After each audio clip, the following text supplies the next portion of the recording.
Good evening and welcome to Monsters Among Us. I am your guide, Derek Hayes. Hello, friends. It's great to have you with us for another intriguing installment. We have a real barn burner lined up for you tonight. Plenty of the weird, the strange, and the unusual. And that's exactly where we're going to start here this evening, with a peculiar call from an anonymous source north of the border. Hi, I'm calling from Ontario, Canada. I'll stay anonymous. My story has to do with the passing of my mom. She passed away in our home. She had cancer, and she fought bravely for many months, but eventually she passed away on a hospital bed that we had downstairs in our living room. The night that she passed, they ended up taking her to a type of morgue, but she had passed away and she stayed in the house for a little while. We had family come and pay their respects. And so that night, I ended up sleeping upstairs in her bed. I just wanted to, feel close to her, so I went to sleep in her bed. Sometime there during the night, I got up and I went to the kitchen. And so to get to my kitchen, you had to go down some stairs, and then to the left, when you finally got to the main floor, if you looked to the left, that was the living room. Straight ahead was the kitchen. And as I was passing the living room, I glanced over to the left, and I saw what, I don't know how to describe it, but it was like a black mass. It was blacker than black. And it was just like this kind of a blob, just there in the living room, right where she had passed. This dark, dark mass. And I remember looking at it and being like, okay, that's weird. And there were no lights on, but there was lights from the outside, and you could kind of see the furniture and that. But that particular area was very dark. And I just kind of went to the kitchen, got something, I can't remember what, and I went back upstairs. And actually just kind of went back to bed. At some point during the night, my brother wakes me up. Now, my brother slept in the basement. Wakes me up, scares the bejesus out of me. He's standing in the doorway. At this point, we're grown adults. And he says to me, I can't sleep. I can't sleep downstairs. I said, why? And he says to me, well, I can see like a black mass seeping down into my room, coming from above. And above his room, and that he lived in the basement, was the living room. So he was seeing whatever I was seeing from below. Until very recently, I didn't know this, but we talked about it again. My mom passed about 11 years ago. And he told me when he saw that seeping down, he went upstairs. And he went to the living room and looked, same area that I was looking at. He told me that he not only saw a dark mass, but he could see like a sparkling, like a stardust swirling within that dark mass. He said that the feeling he got from it it wasn't good. He always felt like it could have been maybe some kind of opening of some kind of portal or something. But just mind-boggling. Because I saw it and he saw it. Anyways, love your show. Thank you. Thank you, caller. What do you think, folks? What do you suppose this was? One of those shadow entities? A portal, as our caller's brother suggested? Or could it possibly have been Mom, back for one last visit, in the only form that she could muster? Well, it's wild stuff, caller. Despite the explanation, and the details about the glittery effect the shadow had, that really had me intrigued. Well, thank you again, caller, for kicking things off here tonight. And what a way to start the episode. And folks, I have a whole lot more in store for you here tonight. And we're gonna get after it right after these messages. And he's way over, and then he comes up and he hooks the ball. That's how quick that happens. Now then, let's visit an infamously haunted tavern, shall we? Please welcome Bird from my state of California. Hello, Derek and company. My name is Bird, and I'm from Los Angeles, California, the Silver Lake area, to be very specific. My husband is a location manager, and we were on location in Santa Paula, California, around 2007. We were staying at the Glen Tavern Inn, which has a historical participation in a horrible tragedy.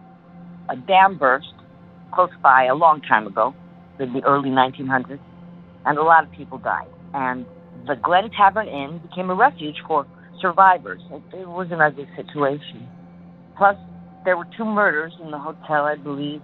One was a prostitute, and that was in 307. That's a very, very known haunted room.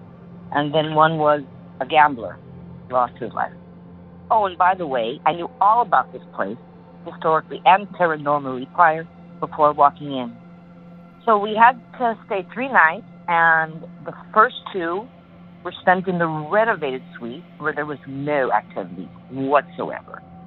I actually walked the halls at midnight, using my phone, looking for paranormal trouble, and I found none. Anyway, so on the last night of our stay, we were in the room directly below where the murder of the prostitute occurred, which was 207. I heard some talk about her head being removed from her body, but I don't know. I was a smoker at the time and an insomniac. I awoke about 5 o'clock to go downstairs outside to smoke and sit in the lobby. Afterwards, there's a grand, all dark hardwood everywhere. It's a really beautiful hotel. I lounged about the lobby because it was busy with people and activities as well as being pretty. Even though I was not participating in the activities, it was fun to watch. The first people were early birds running to catch their hot air balloons, which is an annual activity.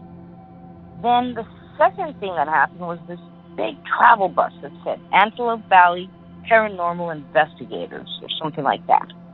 I talked to a few of the participants, people on the bus, for a long time, about an hour and a half. And we had a lot in common, especially when I mentioned a fairly famous local English medium named Brian. I forgot his last name. And he was just so fabulous, and we all confirmed our love for him. So now I return to my husband, and I've been gone for 2 good hours, smoking and talking and talking and smoking. When I came back, I was met with adoration and just, like, anxiety as well.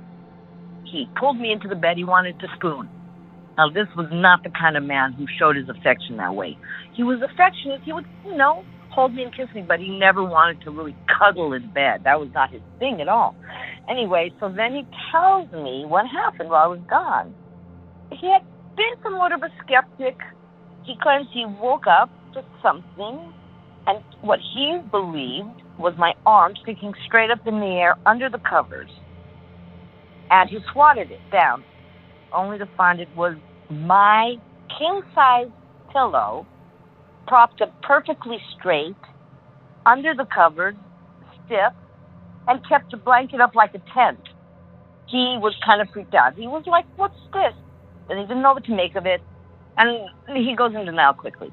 So he shakes it off and goes to the bathroom. And when he comes back, it's back up straight again under the covers. It completely freaked him out, and he just didn't know what to do. And it was this old pillow on top of it. It was old and soft, so it's hard to be stiff. It's kind of impossible for it to be stiff under there. So anyway, I'm so glad to share the story. Thank you for your hard work. Please know we appreciate every minute. Bye. Well, you know, Bird, it's either hard work or we're hardly working. Despite the long hours the show requires, most of the time it doesn't feel like quote-unquote work. And for that, I'm extremely thankful. And I'm thankful for your entry here, Bird, as well. Now, Bird touched on a lot of the activity reported there at the Glen Tavern Inn. But believe it or not, she missed a few pivotal reports. So here, with a full list of experiences, is a local investigator named Sammy Ruiz. Built in 1911, the Glen Tavern Inn housed a speakeasy, brothel, and gambling den during the Prohibition. Celebrities such as John Wayne, Carol Lombard, and Harry Houdini were said to be regulars at the hotel. It is said that room 307 is haunted by a woman named Rose who was possibly beheaded in the room. Room 308 is said to be haunted by Calvin, a cowboy who was shot over a card game when the third floor was used as a gambling den. His ghost is seen wearing a bullet-riddled hat.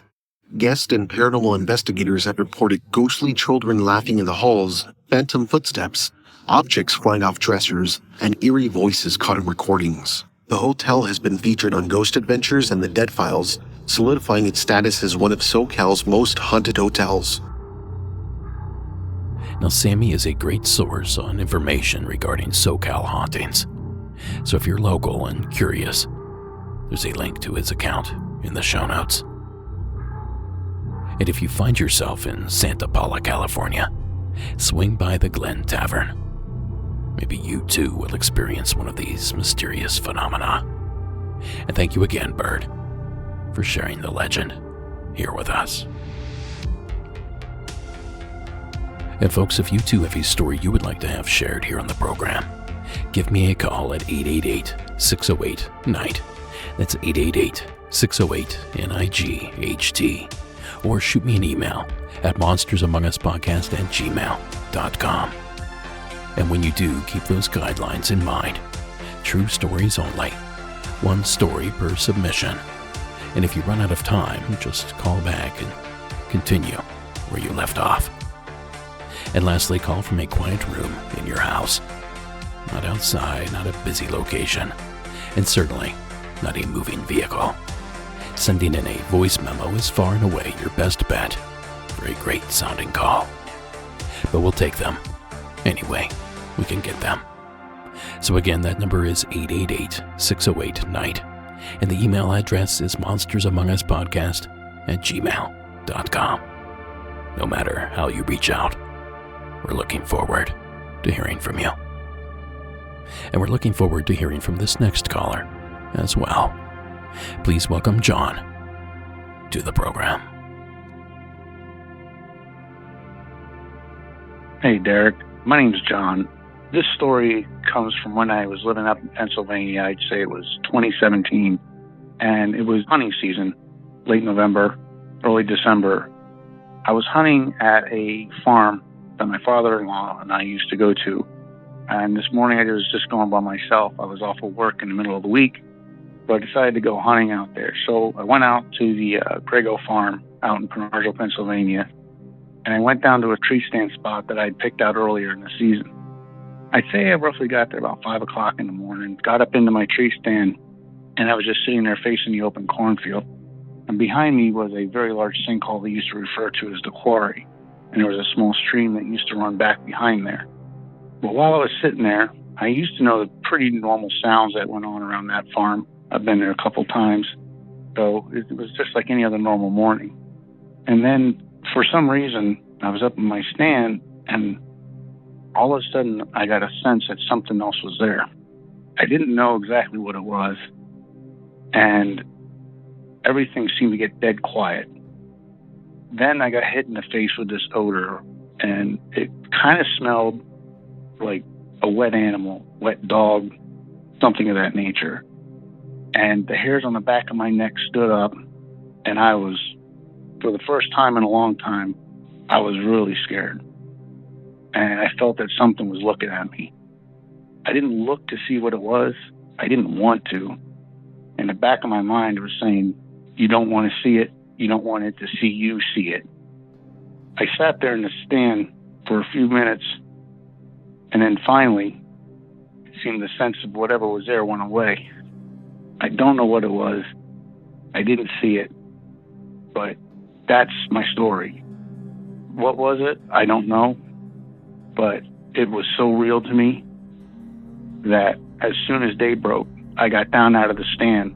I didn't even sit around to wait to go hunting. And I just got back in my truck and I went home.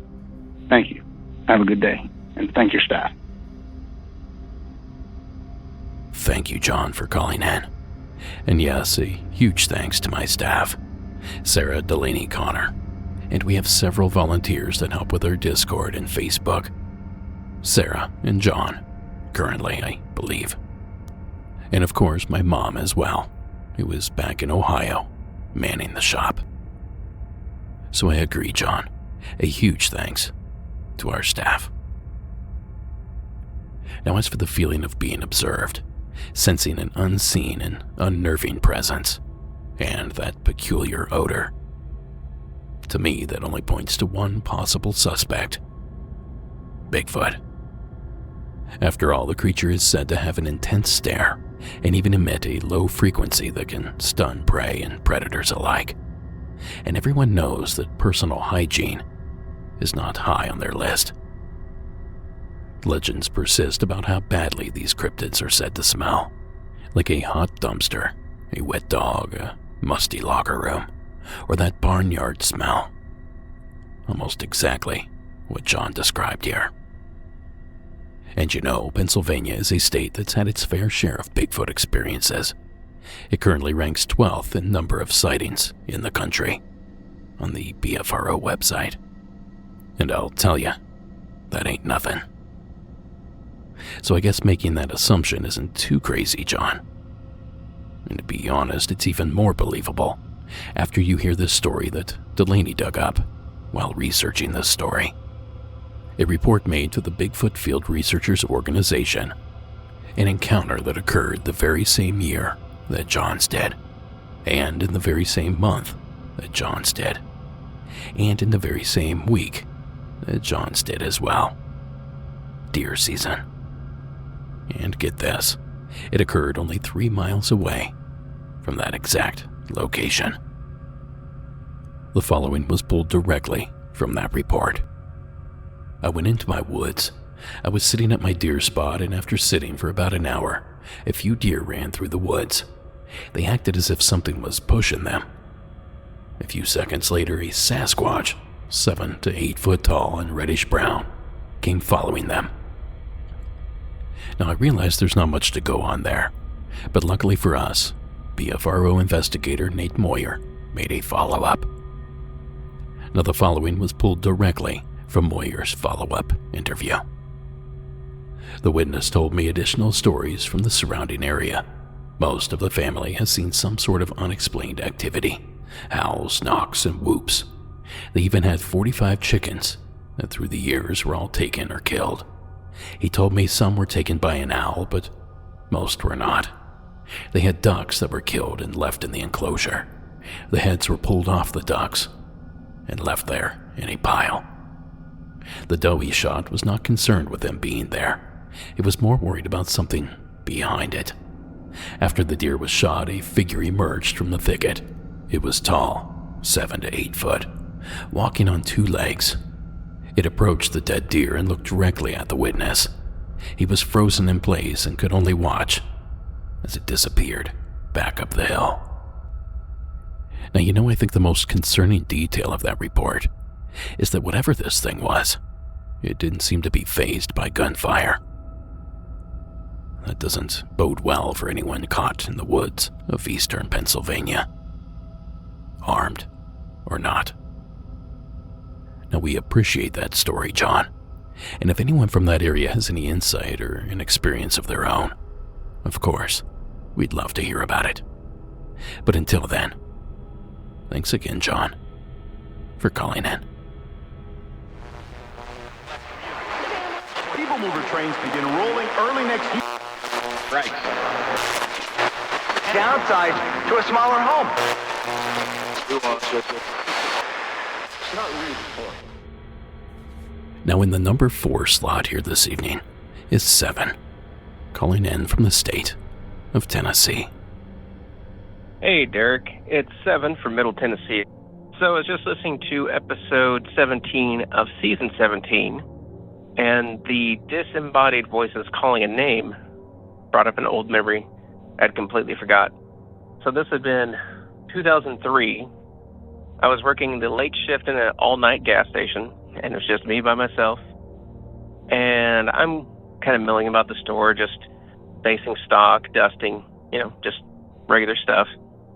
And I'm bent down, dusting a shelf, and then out of nowhere, it sounds like somebody came up to the left side of me and goes, 7, right in my ear.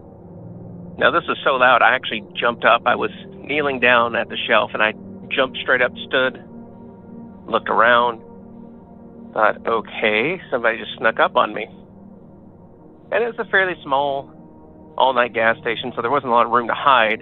So, walked all around the store, didn't see anybody. None of the door chimes had gone off to let me know that anybody had come in or gone out. It was just very strange. That's the only time in my life that's ever happened, that I've heard a disembodied voice call my name. And like I said, it was so loud it actually made me physically jump up. Now, I will say to this, I do suffer from audio pareidolia. For those of you that don't know, my brain will tune into white noise and tries to make it sound, coherent sound. So sometimes it'll sound like music where you just can't quite catch the lyrics. Sometimes it'll sound like muffled conversation, but never has it ever been clearly audible and sounded just like my name. Now, I will say that at the time I was working in this gas station, there was no piped-in music. There was nothing particularly loud, just me in the quiet. Anyways, Derek, just thought I would share. Have a great day. Thank you, 7, for ringing in. Well, I can think of a few worse things that can happen to someone at a late-night gas station. But I can't think of too many things that would be creepier than what 7 just detailed. For me, it's not so much the disembodied voice, although that in itself is unsettling. It's the proximity that voice had to our witness. Now, I just mentioned this on Tuesday's show, but for that voice to be right in your ear like that means that whoever or whatever is saying it has got to be right next to you. And the weird part about it is, these witnesses don't even realize it until that entity speaks up. And that's the part that makes my skin crawl. And unfortunately for you, 7, you know this experience firsthand. And we appreciate you sharing those details here with us. Now, folks, let's shift gears here a bit. This next entry details one of those unidentified flying objects, the description of which we don't hear about all that often. So please welcome Mary out of the state of Virginia. Hello, Derek. My name is Mary, and I'm calling from Virginia. However, even though I'm calling from Virginia, my story actually takes place in Massachusetts, the South Shore. That's the area between Boston and the Cape. And this took place in the 90s. I was a teenager at the time, like an older teenager. I was in a car with my dad and my stepmother, and it was about dusk. and we were driving to my mom's place where my dad was going to drop me off. Suddenly, my dad's like, "What's that? I see something in the sky." I look out the window, and I think it's like a low-flying aircraft at first. However, my dad's kind of spooked, and the thing is, my dad is not an easy-to-spook type of guy. He has like a background in science, so he is very skeptical about these things. But it scared him enough that he pulled over. He got out of the car, and my stepmother can see it because she's like sitting next to him, and I'm in the back. I can't quite see it. She's like, "Tommy, please don't go out there and look." My dad was just like, "I want to know what that is." So he got out of the car and he starts staring up at the sky. I can't get a really good look at it, so I get out. My stepmother is protesting, but I want to see what my dad's looking at. As I get out, I see, at first, like I said, I thought it was an aircraft, but it was not a plane. It couldn't have been a plane. It was hexagon shaped, and it was very big. And I could see kind of some lights blinking, which is why I thought it was a plane at first. But I knew it definitely wasn't a plane because of how low it was flying and how big it was. And also there was this like vent on the back of it that had this pulsing glow that was coming from it. Like it was magma or something like that. Something just slowly glowing, like switching from glowing red to glowing orange and back again. That really frightened me. But I couldn't stop staring at it because I really wanted to figure out what it was. And my dad was just kind of frozen in disbelief himself. And we just watched it. And it kind of hovered over us for a little bit before it headed on. We couldn't hear anything. Then we saw it just kind of disappear below the tree line. So we got in, and my dad didn't mention it. He didn't talk about it. He never mentioned it again. And my stepmother started to, but my dad cut her off. And we just kind of drove on. I always still think about that UFO to this day. I could never tell you what it is. And I still think about it. My dad never mentioned it. My dad passed in 2016. And I kind of wish I asked him about it, if he ever figured out what it was. But I think since he couldn't explain it and figure it out, he preferred just to kind of ignore it. But I'm kind of the opposite. I kind of wanted to know more about it. There is a redux to this story, like a part 2. I was just visiting with my brother over the weekend, and I was telling him about this because I never told him about this UFO story before. And he grew white when I told it to him. And he said, "That's very strange that you tell this story." And I was like, "Why?" And he's like, "A friend of mine, this older guy, he owned like an independently owned store down the harbor. And apparently this older guy said that he believed in UFOs. He had seen 3 UFOs in the same area from the time he was a child until he was an adult. And he saw it 3 times. And it was always near the beach. Where we were was kind of near the beach. It wasn't quite on the beach, but it was near the beach. And he had said that it was hexagon shaped. And that kind of, it leans credence to my story. It kind of made me feel like, oh, so what I saw was maybe not that unusual after all. I'd be curious to hear if there's anybody else that had UFO sightings, especially hexagon-shaped UFOs, in the South Shore area of Massachusetts. I did look in Project Blue Book, the stuff that was released, and I saw reference to a UFO in my hometown where I saw this UFO in the 60s. I can't remember if it called it being hexagon-shaped or not, but it was at the beach. And I always, when my brother mentioned it, I was wondering if that was the same one that this older gentleman, shopkeeper, had mentioned. Anyways, love the podcast. Have a good day. Thank you, Mary, for calling in. Well, we might have something for you here. The following encounter was reported to the National UFO Reporting Center and occurred in Haverhill, Massachusetts, which is only about 38 miles as the UFO flies from where the experience in Mary's story occurred. Here is that report. It was a clear night. The UFO appeared straight overhead. It moved across the sky at about 2 times the speed of a jet. The UFO was a hexagon. It was about 50 feet off the ground. It flew right over us. My grandfather and I were sitting there talking, and we heard a swishing sound. I looked up and I told him to look, and we saw a thin hexagon, 2 times the size of an airplane, fly across the sky at an amazing pace. It had flashing lights that changed colors. The colors on it were unexplainable, and I never saw them before. Then it disappeared, and we never saw it again. Now, per usual, you can find a link to everything mentioned in tonight's show by visiting our website and clicking the show notes tab at monstersamonguspodcast.com.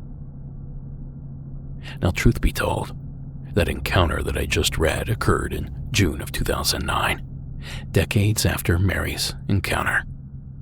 But given the description and the location, I figured it was close enough. Close enough to prove something strange might be going on in the skies above Massachusetts. So thank you again, Mary, for leaving us your story and putting us on the path of discovery.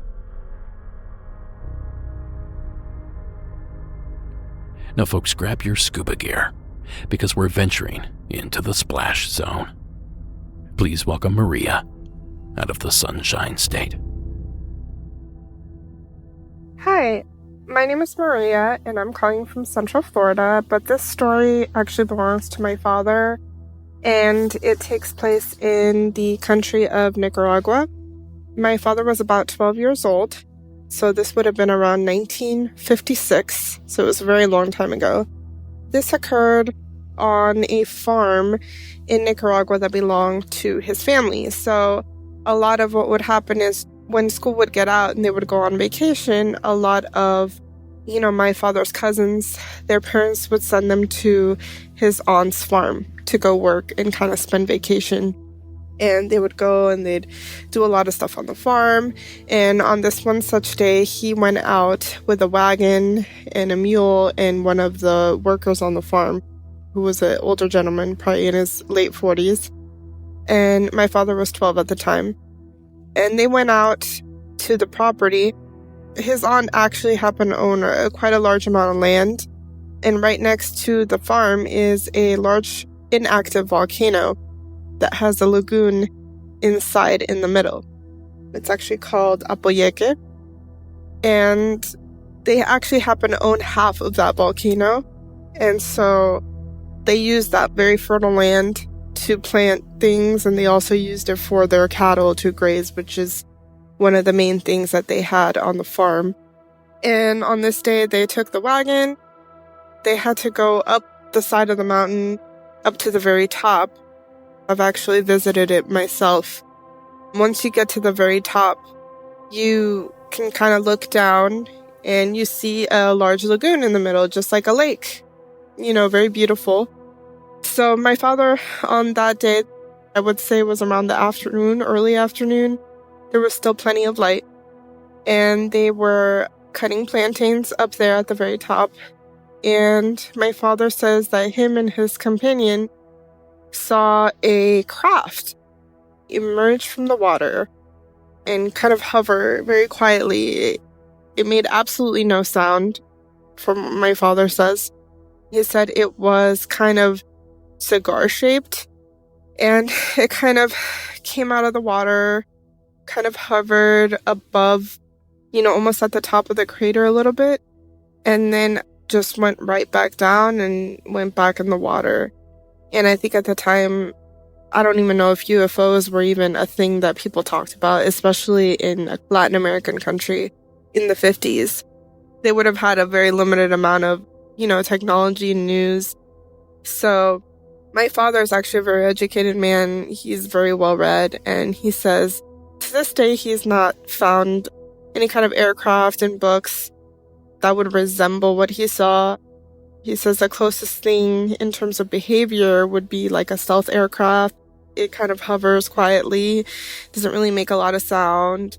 He says that's the closest thing in terms of behavior, but in terms of look, cigar-shaped, all metal, no real markings, nothing to really identify where it was from.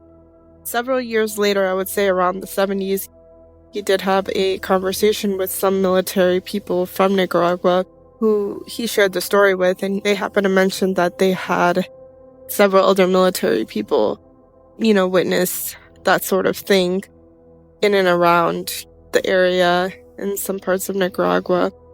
So they're not exactly sure. I'm not sure if it's some kind of like advanced aircraft that existed at the time, maybe belonging to the United States. Maybe they were concealing it, maybe looking for some rural areas to conceal it. I'm not sure. That's entirely possible. I just know that him and his companion both witnessed that, and to this day my father is not really sure what kind of craft that was. Thank you and keep up the good work. I really love your podcast, and I'm glad I have a place to share all these crazy stories. Bye. Thanks, Maria. You know, they call those USOs, unidentified submerged objects, and they're essentially a UFO underwater. And believe it or not, the world is full of hotspots where these things are witnessed frequently. The waters in and near the legendary Bermuda Triangle, the world's deepest lake, Lake Baikal in Russia, Lake Michigan here in the US, the Gulf of Mexico, the Sea of Japan, the Black Sea, and most notably, perhaps, the waters off the coast of Southern California, specifically around Catalina Island, all the way up to the Santa Barbara area. But in reality, these things are seen all over. And if I didn't know any better, I'd say that Maria's father saw one as well. And as Maria alluded to, the fact that it took place all the way back in 1956 is certainly noteworthy. So amazing stuff, Maria. We thank you again for preserving your father's experience here with us. And what an experience it was. 5 of them were prepared, 5 of them were not. One a little bit higher, able to...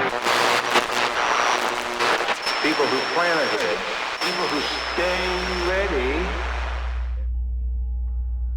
Now, folks, I guess I have another unidentified flying object story to share with you this evening.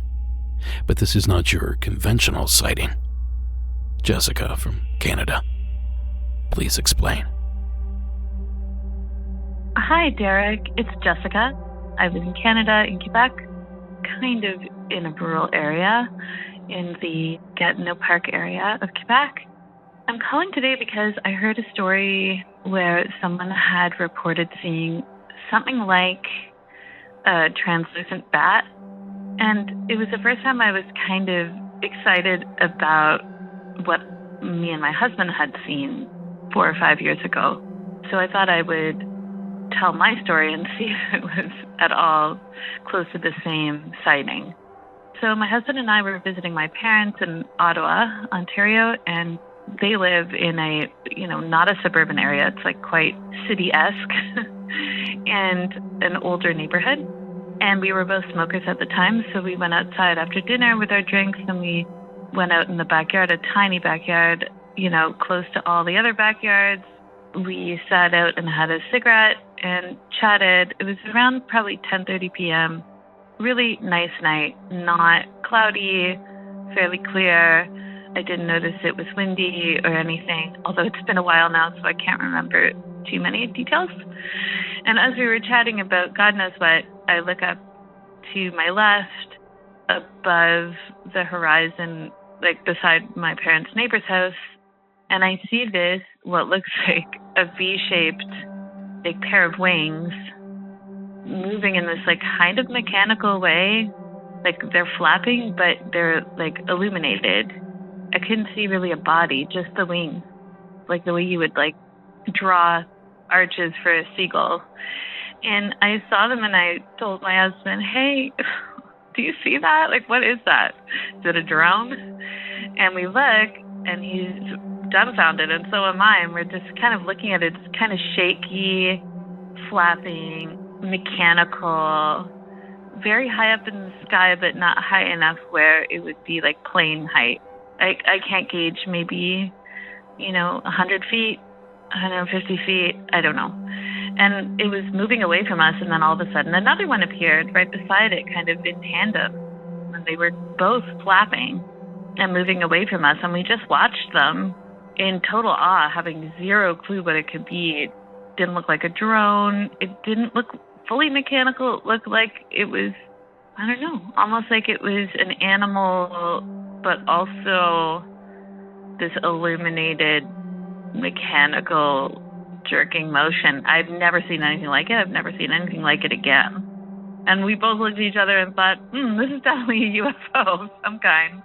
So I did tons of research to try and find any Google description that might be the same, and I couldn't find anything at all that looked UFO-wise like anything we had seen. And it was only when I heard that story about the kind of translucent bat sighting that I thought, that's kind of really similar to, at least visually, what we saw. I don't know if the motions were the same, but certainly visually sounded really similar. And when I saw the picture, I thought, okay, from far away, that's probably really similar to what we were looking at. So that's my story. I hope it's useful.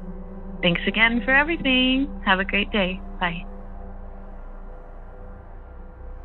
Thank you, Jessica, for calling in.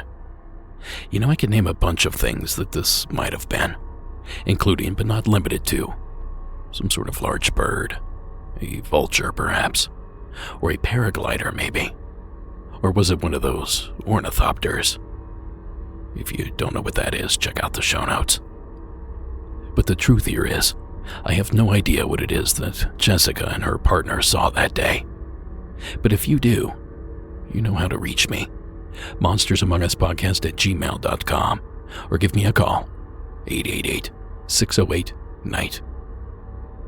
Whatever it was you saw, Jessica, you did the right thing by sharing it with us. Maybe someone out there can help us identify it. Thanks again for calling in. Now enough of the flying objects. Let's explore a ghost or two. Please welcome Eli to the program. Hi, my name's Eli.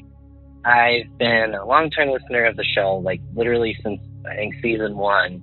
But I have been recently catching back up, so I'm in season 19. And there's been a couple of stories about faceless entities. And I wanted to call in my own story.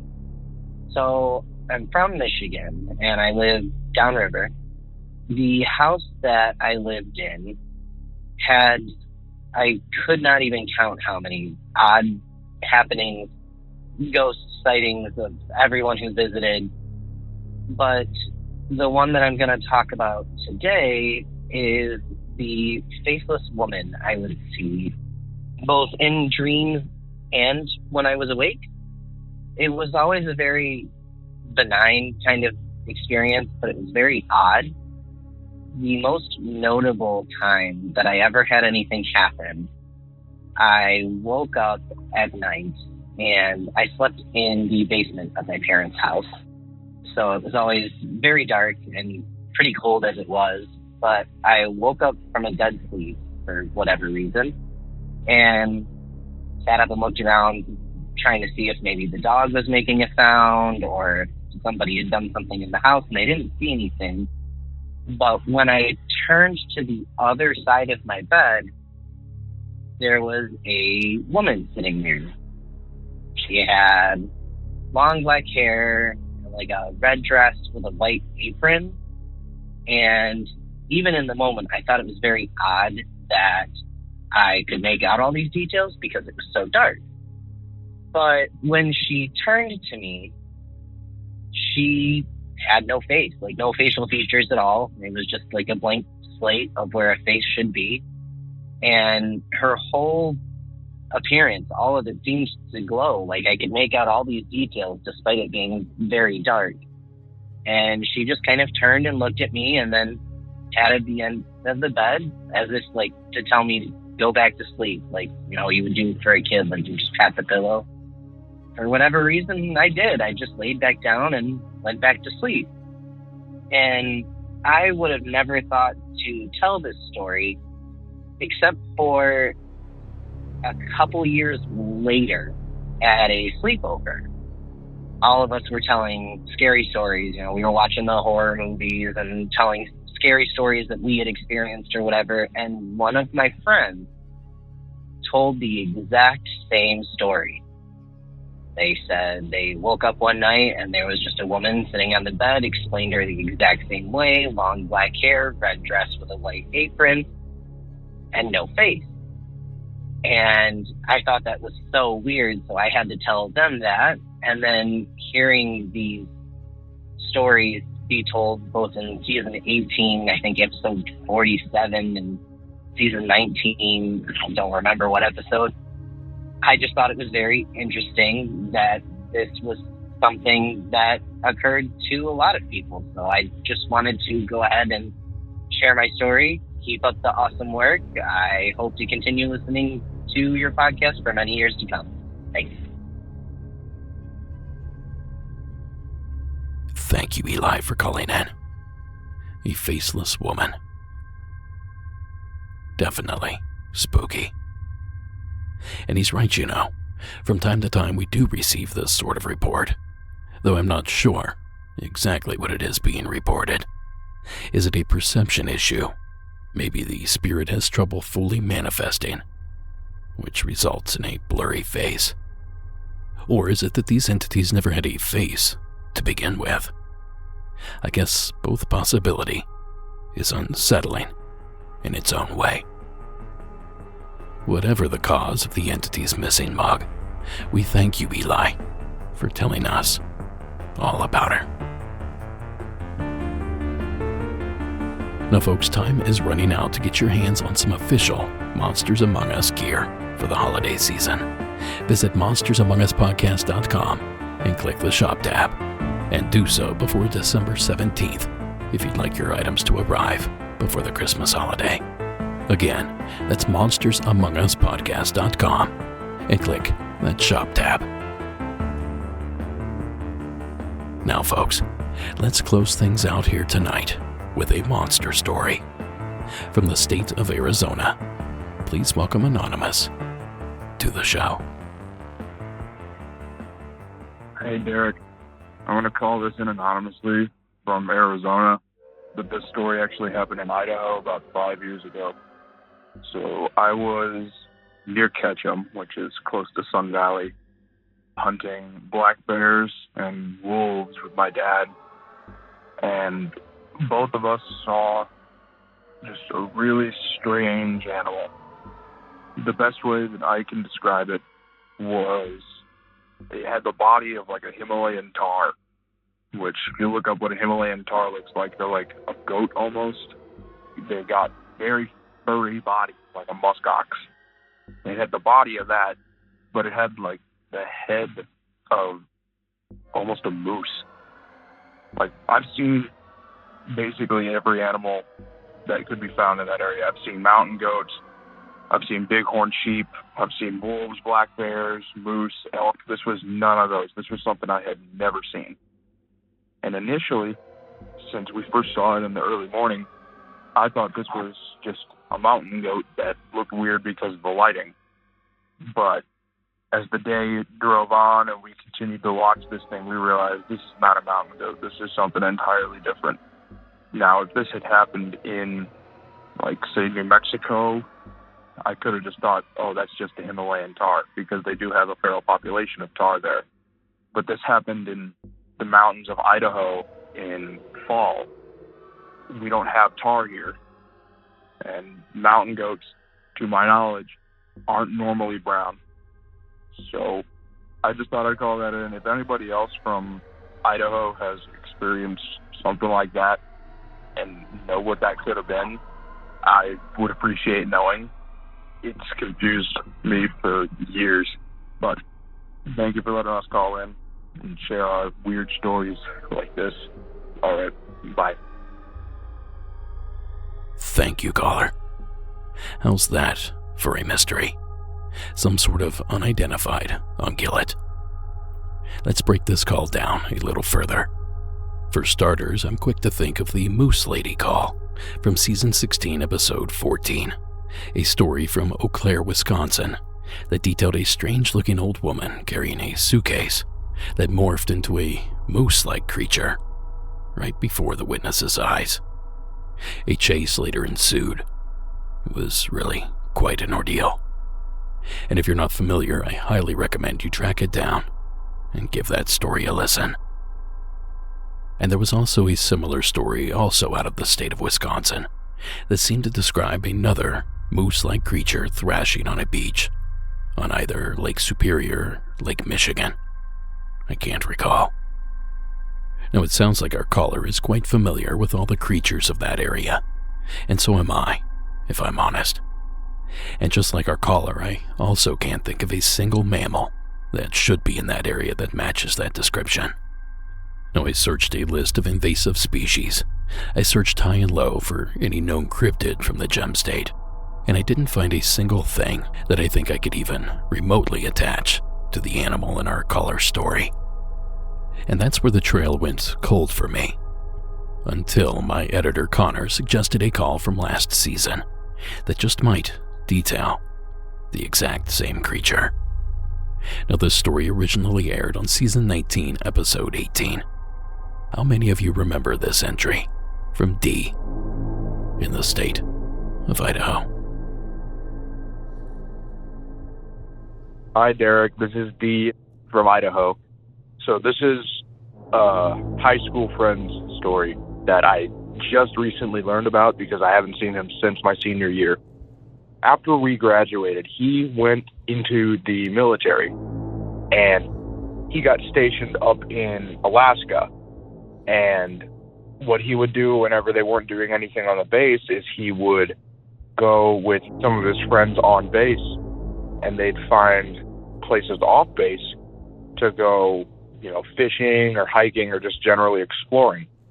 So they were doing this one day, and what he described to me is he saw what he thought was a moose in a bunch of willows. And when this thing walked out of the willows, it was something with the body of a moose, but it had the face of like a person almost, but it didn't look like a person. Its face was all like distorted. It looked burned almost. And on top of that, it had the antlers of a caribou. Now, I've never heard of any sort of cryptid or native legend that is like this. So I truthfully have no idea what this thing could be.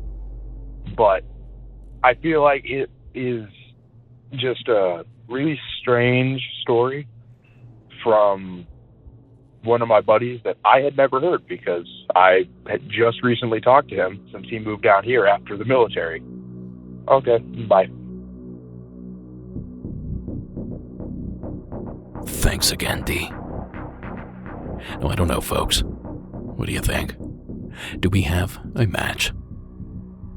I'm not so sure myself, but the two tales are certainly similar enough to warrant this comparison. But this actually is where the trail goes cold. So, as I often do, I'm reaching out to you, listener. Who among you has the answers that we seek? Who knows what this creature was? Until that info trickles in, a big thanks to our caller, and an even bigger thanks to you, listener, for joining me here this evening. Because that's gonna do it for tonight. The Monsters Among Us podcast is written and produced by me, Derek Hayes. Copyright Red Crow Media. Additional support is provided by Sarah Carter Hayes, Delaney Bowers, and Connor Ryan. All media used in this production is done so under the protection of fair use. Now be sure to follow us on our social media. Give us a like and follow on YouTube.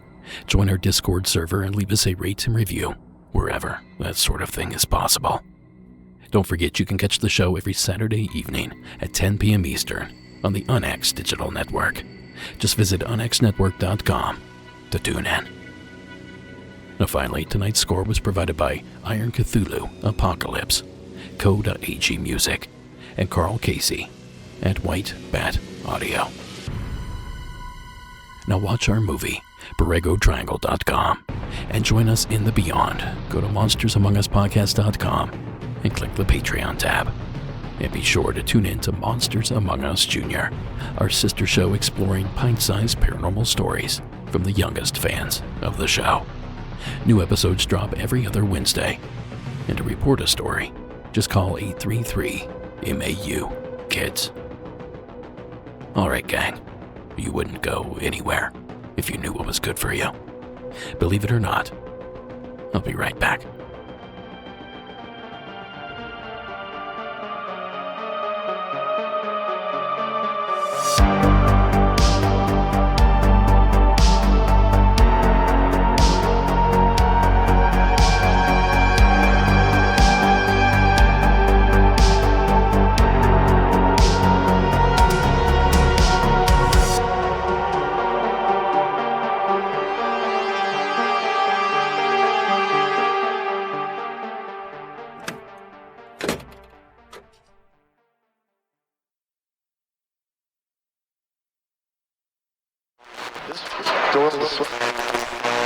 You will read in Paul implications that They, especially in the second half, it's just that they couldn't get off the field.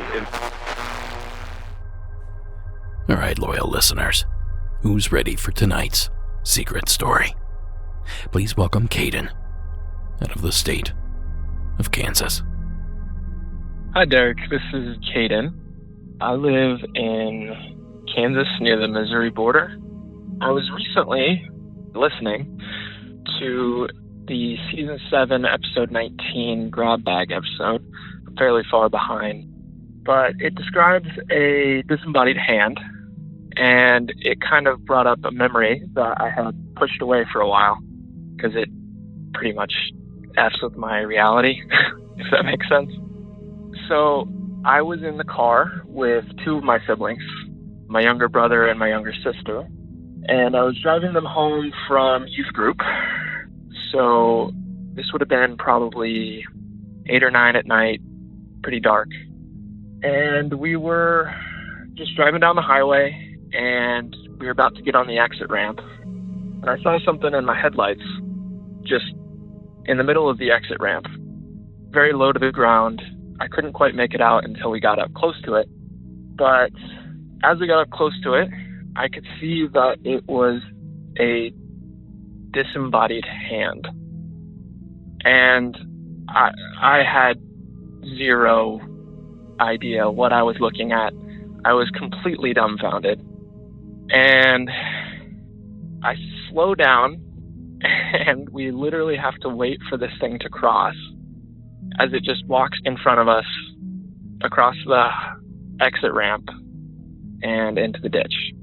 And I mean, as you can imagine, my siblings and I just completely freaked out. We were just like, what in the hell was that? Was that a hand? We were just completely freaked out. We had no idea what was going on. And we just drove away as if nothing happened. We never really brought it up to our parents or anything because, I mean, it's just the most ridiculous story you can imagine. So, yeah, that's my story. Thanks. Bye. Thank you, Caden. I'd like to think that this was simply a tarantula.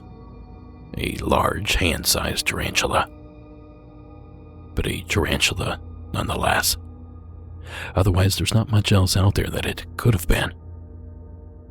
Nothing to explain an experience like this. What I'm getting at is that there shouldn't be any severed hands in the middle of the road.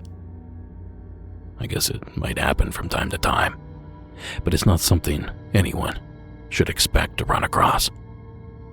But to have that severed hand move on its own accord, that's something straight out of Netflix. Incredible stuff, Caden. That's about all I can say about that. And we really appreciate the entry. So thanks again for calling in. And folks, if you would, join me in the Beyond, the after show where we continue to push play on these incredible paranormal parables. And you can join us for a mere $5 a month simply by visiting our page on Patreon, or by clicking the Apple subscriptions button on our Apple page, or by visiting monstersamonguspodcast.com and by clicking on the Patreon tab. Get access to days worth of back content, ad-free content, and the back half of tonight's programming. Like I said, all for the price of a cheap cup of coffee. After all, it's in the beyond that we share wild tales, like Amanda's, from parts unknown. Hi, Derek. My name's Amanda. I'm originally from Kansas City, Missouri, which is where my experience happened. So my story is a little complicated because I've seen a lot of things throughout my life, but there's one story that specifically sticks out. But I'll start at the very beginning of this specific experience that I still kind of think about often because I just kind of wonder if there was more to it than I thought. But it starts probably like 8 years ago at this point. I was living in a studio apartment downtown Kansas City, and I had a really awful issue with a neighbor of mine, actually. He started harassing me, and he lived underneath me. I would hear him screaming, and he would be shouting things like, "Get out! You're not welcome here! Leave! Leave me alone!" And it was just scary because you just hear him start screaming that and slamming things around. But the part where it became an issue is he started harassing me. And there were multiple times where he just came up to my apartment and he would knock on the door and he'd be like, "Can I borrow toilet paper?" And he'd like kind of look around behind me, which was weird because, you know, he had neighbors on either side, but he came all the way upstairs to me, his upstairs neighbor. And then there was another time he came up to my apartment and he was like, "Hey, is this person here?"